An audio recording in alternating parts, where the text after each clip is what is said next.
Alrighty, folks, back over at our friend's place, Haas. And, first time. Nikita, welcome to Speed City and welcome to the Circuit of the Americas. Thanks for having me, guys. Hey, it's, what do you think? I think it's your first visit to the Circuit of the Americas, is that correct? Well, not only to the circuit, but I've never been into the US before. Actually, it's a new continent for me. So, being a Russian, it isn't the easiest of the tasks to get a visa. And I actually had to go to Mexico to get it. So I'm happy to be at the track first of all, and then looking forward to get out on track tomorrow. Oh, that's fantastic. Well, I didn't know about the Mexico trip, but I guess you're prepared to go back too. But hey, let's talk about the season. I have seen your confidence building throughout the season. The cars are more reliable than we saw the previous season. You're not spinning as much, no pirouettes and ballet maneuvers out there. It looks like you're getting there and you're ready to be aggressive. You're turning up the aggressive knob. How's it going for you? Well, definitely the guy called Mazepin has taken his departure from us earlier on this year. The cars that we have aren't the easiest to drive because the car was quite challenging to drive last year, and then obviously with the new regulations, the floor has been cut, as well as some parts have been redone, which affected in a loss of downforce. So if you have not enough downforce and you lose some, it only makes things more difficult. Nevertheless, it took me some time to adjust this year because these cars, they're still very, very fast, and we're standing 10th place in the Constructors' Championship right now, but you have to remember that it's still the 10th fastest car on Earth. So it's quite impressive, and the power that you have. You can wheel spin in 5th gear, so it took me time to stop spinning. Well, that sounds like fun, but hey, I'm gonna say, never cut an F1 driver short, no matter whether he's at the front of the grid or the back, because there's millions of other people would like one of those 20 some odd spots, and so no shortage of talent. But some of the things that we've seen, like I said, your confidence is coming up. We know that there's been a lot of development on the 22 car. This year, when we spoke to Gunther, it was, we're going to get our driver stabilized in the car and in the team, and then look towards the 22 car. How's that strategy working for you? Well, I think it's working good. We've definitely stabilized, and I think we're en route with what we wanted to achieve from this year.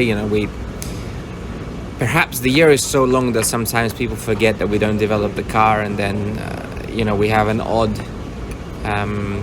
good result, and then people think, oh, maybe we can get into points. But motorsport is a place where there's very little magic.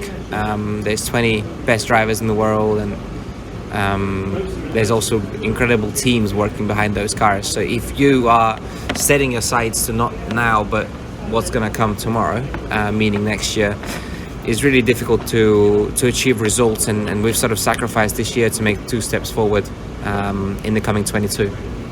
Fantastic. Your personal goals, what are you working on skill-wise for yourself?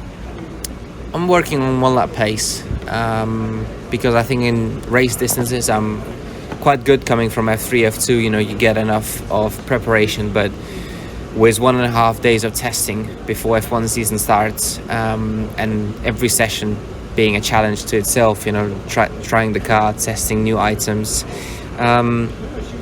It hasn't been easy, so that's one part I need to improve for next year. Hi, Nikita. I'm John Massengill. Nice to meet you, man. Nice to meet you. So, have you spent much time in the United States? Well, as I just said in the beginning of the podcast, it's very difficult for a Russian to come here, and I was actually worried I won't come for the race, so I've never been to the United States before. So, when you think of the United States, do you think of kind of the Hollywood aspect, or do you think of Texas like rolling tumbleweeds, or have you seen a Kardashian since you've been here? Well, not in Texas for sure. I am planning to move to LA on Sunday, so oh, really? Wow. Potentially I'll be seeking for those people you just mentioned. But no, in all seriousness, I think most of the desirable ones are already married, but go ahead. That's fine. I can be a friend.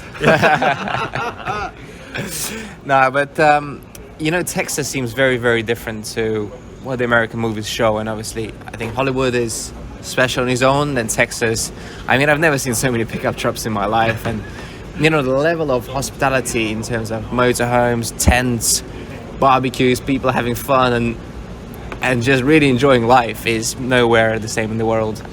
Alrighty. So what has been your favorite part away from the track so far? Food. Food?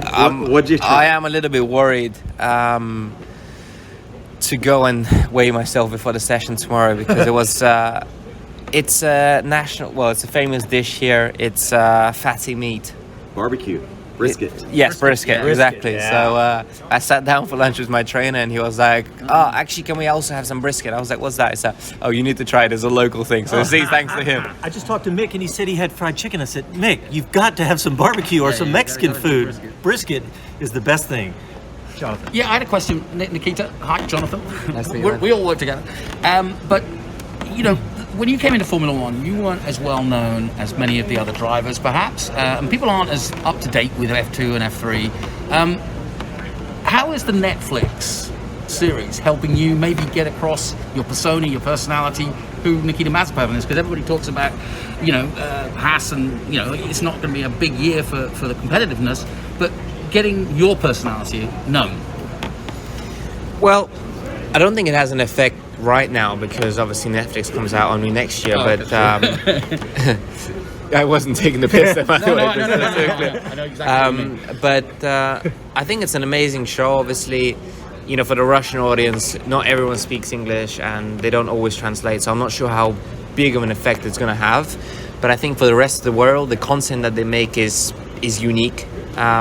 They also bring fantastic quality with it, and they get to go to places where other people don't get to go. So we actually went home to my very, very home in Moscow for 4 days. We went to university, went to my country house, spent a little bit of family time, did some not so family time things, probably without the camera switched on. But Yeah, I've been to Moscow. It's a wild place. well, you haven't been with me. No, that I look forward to. Yeah, well, I think the more we delay it, the more years of your life is going to have. So let's not rush it. Yeah, Okay. no, but it's good. Netflix is unique, and I'm happy that they came along in F1 because they're doing a great thing for the sport. Do they have it in Russia? Do they have this Netflix series there? They do. I actually prefer watching movies and TV shows in English because you know, there's nothing like watching things in its own language. You know, it always gives you a different perspective of what the actor wanted to say or how he wanted to act. But I'm hoping they perhaps translate the Netflix into the Russian version as well. What did you study at university? I didn't. I do still. I finished my bachelor, so I received it a month ago, actually with Netflix. The first 4 years, and now I'm studying on the masters. What so was it on? languages and economics. Wow. Yeah. That's a useful trait for What where you about your are. master's? The same thing? Yes. Yeah. Masters, same thing. And my big goal, my big dream, after my F1 career, I wanna study in US. Actually, Nice. Sorry. I wanna study on an MBA course in Stanford or Harvard in US. Brilliant. Stanford? Or Stanford or Harvard. Yeah. yeah, Harvard. Okay. Yeah. Well, either or. I mean, it's top of the Okay. range, but. So when you come here, what American car Yeah. are you gonna get when you come over here? Are you gonna get you like a big Dodge Hellcat, a Corvette? What are you gonna get? Well, unfortunately, my team doesn't ask me what to give me. So I've been given a Chevrolet, Okay. a big SUV. Okay, like a Tahoe or a Suburban or a... I think it's a Suburban. That is a big one. That's as big as it gets. It is a big one. I've got a lot of luggage.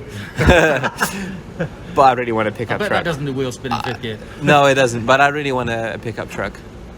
I mean, I want the 4 wheels in the back and 2 wheels in the front. Yeah, you got to get a truck. All right, well, we are got to wrap it up. We're out of time. Nikita Mazepin, thank you very much. It was a pleasure getting to know you. Very fun, and I wanted to wish you the best of luck this weekend and for the rest of the season and next year. Gentlemen, thank you for having me. До свидания. Thanks. You're ready for your Moscow trip.